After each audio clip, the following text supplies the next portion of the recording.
Alors, nous sommes en direct avec une personne que vous reconnaîtrez peut-être, qui va se présenter sinon. Oui, c'est Colline Fay. Colline Fay, qui était détenue depuis le 17 novembre dernier dans les geôles de Dakar. Qu'est-ce que vous aviez fait d'horrible, Colline Fay, pour mériter cette détention? Alors, selon eux, beaucoup de choses. Mais on était simplement allés devant la Cour suprême, le 17 novembre, montrer notre soutien pacifiquement.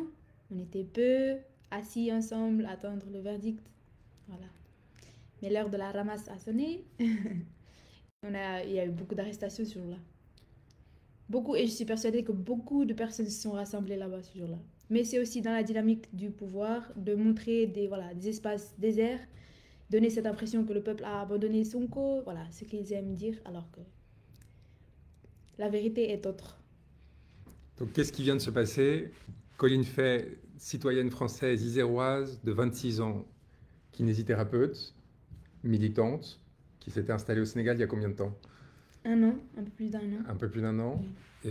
et qui travaillait là-bas, qui vivait comme quelqu'un de normal, une citoyenne tranquille. Donc se fait arrêter le 17 novembre dernier dans un contexte d'intense répression politique contre une force politique, le PASTEF, et un opposant en particulier, Ousmane Sonko, que j'ai par ailleurs l'honneur de défendre. Et elle se fait donc rafler. Et alors là, on vous accuse de quoi à ce moment-là, les autorités sénégalaises? À ce moment-là, acte et manœuvre à compromettre la sécurité publique, qui est le chef d'accusation pour, je pense, tous les manifestants, qui a après conduit à des mandats de dépôt qui sont interminables. Et, il y avait association de malfaiteurs avec voilà, 5 garçons. J'ai une forte pensée pour eux parce qu'ils sont toujours en détention. 5 garçons que je ne les ai jamais vus, je ne connaissais ni leur nom ni leur visage jusqu'à la détention. Non. Voilà. On accuse de voilà, association de malfaiteurs Et avec des inconnus. qu'est-ce que vous encouriez comme peine? Bon, c'est voilà, des chefs quand même assez graves auxquels sont venus s'ajouter voilà, histoires d'espionnage, espionnage pour des puissances étrangères non identifiées, dont les messages n'ont pas été traduits. Enfin, voilà, des choses extravagantes, si je peux dire. Et Colline donc, est arrivée ce matin à Paris, libérée après donc 2 mois à la Maison des Femmes euh, où vous étiez détenue avec combien de personnes? Là-bas, à la Maison des Femmes de Liberté 6, on est 130. Donc c'est pour ça que je suis libre, mais je ne suis qu'à moitié libre parce que j'ai laissé là-bas mes grandes sœurs. Matissar Nyang, là-bas depuis beaucoup trop de mois. Journaliste, simplement effectuer son travail. Nafisa Touguey, Yassine Diagne, Antala Eiffal et toutes les autres. Voilà, c'est des femmes très braves. Voilà, c'était parfois des soutiens de famille, nombreuses fois des soutiens de famille, leur maman malade à l'extérieur, leurs enfants qui viennent au parloir en pleurs, et moi je n'ai vu que des femmes dignes, très braves. J'ai beaucoup, beaucoup de respect pour elles. Voilà, mes pensées vont à elles et à plus de 1000 autres détenus politiques. Mais voilà, comme on dit, comme on dit pour assurer une famille, tout est modeste. Il reste pas longtemps. Il reste pas longtemps à tenir. Maintien rek. C'est dans ce moment-là que ça prend tout son sens. Moi, je pense que c'est un moment très émouvant pour nous parce que ça fait 2 mois avec mes confrères Amadou Sow et Cheikh Shiba qu'on faisait tout ce qu'on pouvait pour sortir non seulement Colline Fay, mais toutes les personnes qui avaient été détenues avec elle de la situation dans laquelle ils avaient été placés pour le pouvoir. Elle encourait perpétuité quand même, comme beaucoup d'autres détenus, du fait des accusations dont elle faisait l'objet. Comme Colline l'a rappelé, il y a 1000 prisonniers politiques qui restent détenus au Sénégal.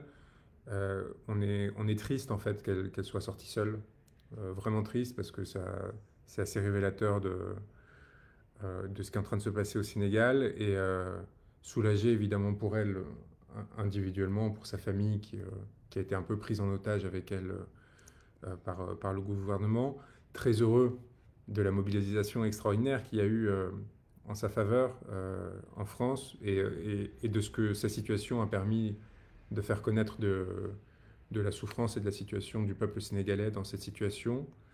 Ça, c'est vraiment des éléments qui me semblent cardinaux parce que, enfin, moi, je suis très fier de vous avoir défendu parce qu'il y avait quelque chose d'un peu héroïque de votre côté, même de la façon dont vous avez traversé cette épreuve. C'est-à-dire que vous avez fait une grève de la faim pendant 9 jours ou 11 jours. C'était Oui, 9 jours. 9 jours. Vous aviez commencé aussi par une grève de la soif. Heureusement, on a réussi à vous convaincre d'arrêter parce que vous ne seriez pas là autrement. Et vous n'avez jamais demandé ou cherché des privilèges ou des passe-droits. Et vous êtes vraiment intégré à cette société sénégalaise où vous étiez rentré il y a un an. Vous aviez commencé à apprendre le Wolof, si j'ai bien compris. Je ne sais pas où ça en est ou si ça a avancé à ce niveau-là. Et, et on a vu naître en fait un mouvement en France de sensibilisation à travers Colline à ce qui était en train de se passer, encore une fois, qui est peut-être la plus belle façon d'exister en fait, c'est de servir d'autres personnes à travers soi. Donc on est très fiers de vous en fait, parce qu'il y a vraiment quelque chose d'assez beau qui s'est généré. Très fiers de tous ceux qui sont mobilisés, des milliers de personnes qui ont relayé les messages, qui ont été là, ont commenté, ont passé le mot, malgré dans un premier temps le silence des médias.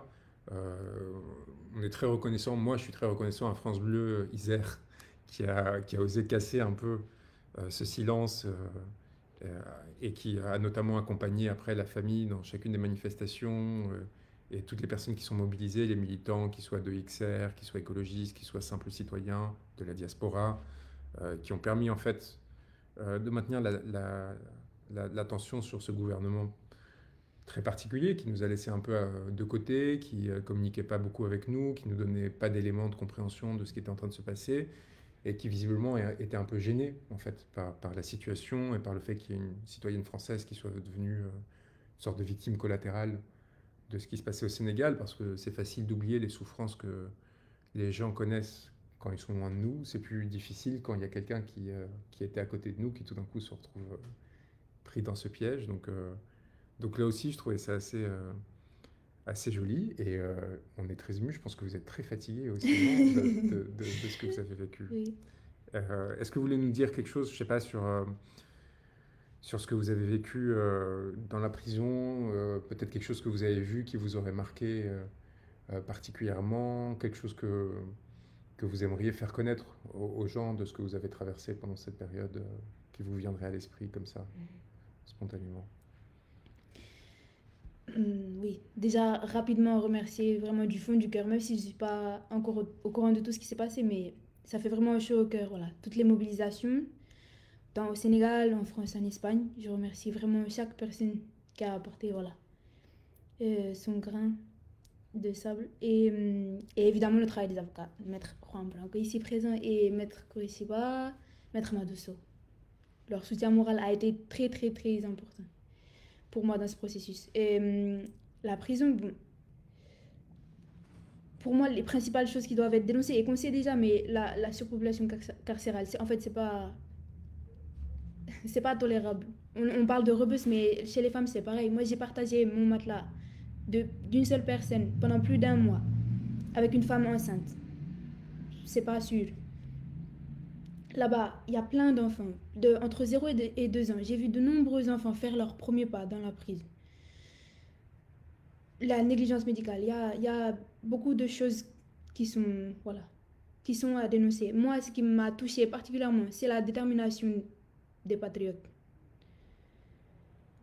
Les conditions sont très difficiles et malgré ça, la détermination, en fait, la détermination augmente même avec la difficulté. Le peuple sénégalais est un très grand peuple. Je pense que c'est le journaliste Ayoba qui a dit ça. Mais il faut ne jamais croire, ne jamais vous laisser faire croire quand on dit que vous avez abandonné Sonko, abandonné le projet. Projet Birrella, c'est-à-dire, voilà, chacun fait dans la mesure qu'il peut là où il est. Mais j'ai vu beaucoup de détermination, malgré tous les risques, voilà, toute la répression, lourde répression présente au Sénégal. Et voilà, j'ai beaucoup de respect envers ce peuple et j'ai confiance. Tout est modeste, encore une fois. Moi, j'ai une grande fierté, au-delà du courage politique que montrent toutes les personnes qu'on représente au Sénégal, d'avoir défendu des femmes comme Colline Fay ou Falla Fleur, parce que elle montre aussi que, enfin, il y a quelque chose à travers ces esprits et ces corps féminins dans leur engagement qui peut-être fait plus progresser euh, tout simplement l'humanité que n'importe quelle autre forme de discours ou même d'engagement, parce qu'il faut quand même un courage particulier en étant une femme en général dans ce monde et dans des territoires où la violence est omniprésente, de faire des gestes aussi anodins que participer à une manifestation. On le voit en fait, les conséquences qui peuvent être payées. Fala Fleur, elle a été mutilée, et puis pourtant en mars 2021, et pourtant en 2023, elle est ressortie. Elle a été à nouveau arrêtée, elle est restée pendant 5 mois en prison. Et je trouve que Colin Fay, qui savait tout ça, qu'elle se soit dit qu'il fallait, que c'était son devoir de citoyenne d'accompagner les personnes avec qui elle était dans une manifestation, alors qu'elle avait vu la répression terrible qui avait eu cours les mois précédents, les morts, les tirs à balles réelles, je pense que c'était le plus bel hommage qu'on pouvait rendre justement au courage de ce peuple sénégalais. Et nous, si on est rentré dans ce combat aux côtés d'Ousmane Sonko, c'est pas tant pour les idées ou même la personne d'Ousmane, avec qui j'ai tissé des liens d'amitié extraordinaires et que j'ai appris à admirer.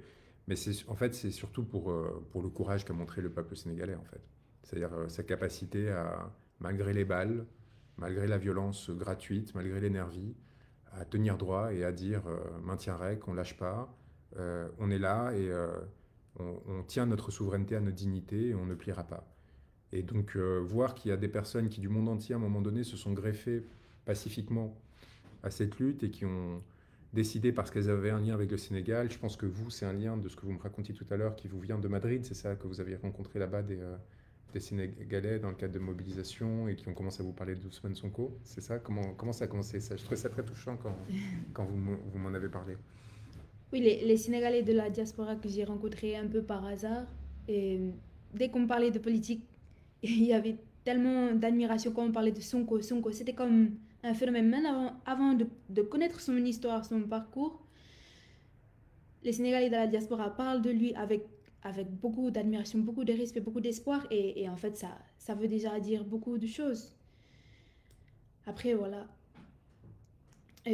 En arrivant au Sénégal, c'est assez flagrant la discrimination. Là, on dénonce encore. Voilà, j'en profite pour saluer le FRAPP qui fait un travail bon, de terrain voilà, exceptionnel. Mais c'est flagrant. C'est pour ça que pour moi, c'était un devoir de prendre position parce que combattre l'injustice, c'est pas dans mon pays et après, le reste ne m'intéresse pas. En plus de ça, il y a le devoir de réparation. On ne peut pas nier que voilà, nos passés sont liés, tout ça. Euh, pour reprendre une phrase de Youssoufa, comment prétendre être vivant sans prendre position? Voilà. Moi, c'est juste dans cette logique-là que je me suis mis un peu au service du projet, mais avec le plus grand respect du monde et, et la confiance que voilà, le réveil du phénix aura lieu. Moi, j'ai un vrai sentiment d'identification à Colline parce que je me souviens à peu près à son âge, j'avais 24-25 ans, quelqu'un m'a présenté à Julian Assange, le fondateur de Wikileaks, en me disant que Snowden avait besoin d'aide, qu'il fallait que je passe à l'ambassade de Londres à l'ambassade d'Équateur à Londres, pardon, pour voir avec lui comment est-ce que je pourrais aider Edward Snowden, etc. Et moi, j'étais un étudiant en droit, j'étais en doctorat, et j'étais un peu désespéré de ne pas savoir comment me sentir utile, comment aider, et ainsi de suite.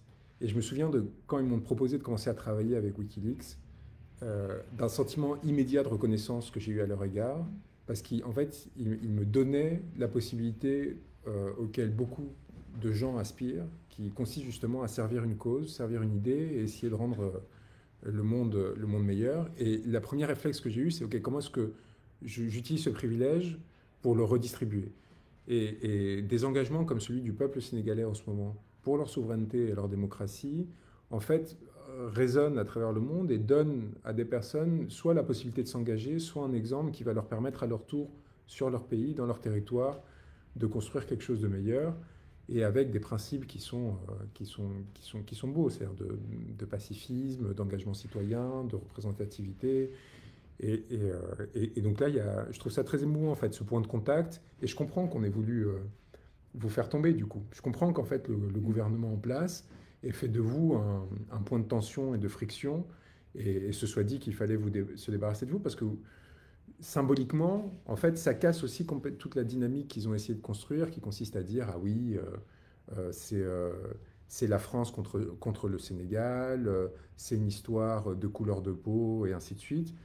Sans nier toute cette dimension-là, c'est pour ça que c'est important ce que vous dites sur la réparation, sans nier qu'évidemment, il y a eu des discriminations, du racisme, de l'exploitation basée sur, qui exige en fait une forme d'engagement.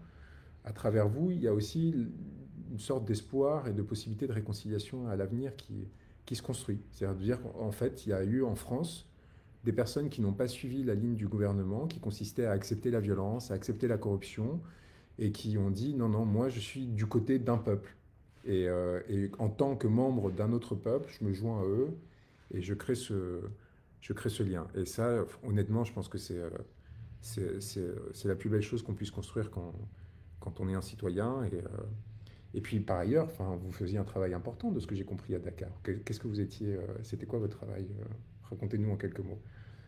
Bon, j'étais kinésithérapeute, je suis kinésithérapeute et voilà, je travaillais dans un centre de santé, on prenait soin surtout des femmes enceintes, voilà, accompagnement dans la grossesse et tout ça. Une vie normale jusqu'à voilà, jusqu'à ces événements de novembre. Voilà. Bon, et donc demain, donc là, vous êtes arrivé, la pauvre, je suis en train de la torturer là, elle est arrivée ce matin, vous avez atterri à 8 heures du matin, Oui. on lui a donné droit à un traitement tout particulier à l'arrivée. Pendant 2 heures, la police française s'est montrée très cordiale, peut-être un peu trop attentive à son sort. Et donc là, il est 14 heures, vous avez 15 heures, vous allez devoir rentrer chez vous à Grenoble avec ses parents qui sont là et son frère qui ont roulé toute la nuit pour venir chercher parce qu'évidemment, personne n'a été prévenu jusqu'à la dernière minute, donc on n'a rien pu organiser. Et donc demain, pour remercier tout le monde, il y a un rassemblement à 13 heures à Grenoble qui est très important parce que vous avez été plus d'une centaine à chacun des rassemblements précédents. Franchement, vous avez été déterminant, y compris pour les avocats, pour nous donner la force de continuer à insister, à essayer de trouver des solutions diverses. Et donc, 13 heures, place Félix Poula. Félix Poula, voilà, je ne suis pas grenoblois, je suis désolé. J'ai pas Donc, 13 heures, Félix Poula, vous serez là. Oui, bien sûr. Voilà, et pour remercier tous ceux qui sont mobilisés, les rencontrer aussi, qui vous rencontrent, je pense que c'est important. Et voilà, vous remercier tous d'avoir été là, d'être là encore pendant cet événement, cette petite vidéo improvisée, et vous dire que seule la lutte libère, finalement. C'est exactement ça qu'il me restait à dire. C'est bon. Voilà, bon, tenez bon, on est avec vous, là, hein. nos On les bracelets a pas sont là, inquiétés. on tient bon à distance, on continue à faire ce qu'on peut On est ensemble, Niofar, comme on dit, Niofar. pour tous ceux qui tiennent, pour tous ceux qui sont encore dedans et qu'on espère sortir progressivement et rompre aussi ce sentiment d'injustice qui pourrait naître, qui fait que certains sont libérés et pas d'autres.